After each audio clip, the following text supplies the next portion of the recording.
এই এলাকার প্রতিটা মানুষের ভালোবাসার পাত্র বাবুল মনোরঞ্জন গোপাল এমপি মহোদয় এবং বিভিন্ন এলাকা থেকে আসা নেতৃবৃন্দ, সবার প্রতি আমার সালাম, আসসালামু আলাইকুম ও আদাব।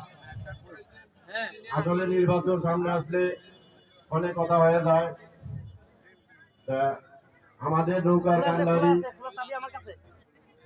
বহুদিনের চেনা মুখ, এখানে আর নতুন করে ওনার প্রশংসা না করে আমি ওনার পক্ষ থেকে এই 10 নম্বরের প্রতিটা ভোটার বিন্দুকে অনুরোধ করব, আগামী 7 তারিখে আপনারা ভোট দিবেন এবং আপনাদের পরিবারকে সহযোগিতা করে ভোট কেন্দ্রে নিয়ে আসবেন এবং ভোট দিবেন।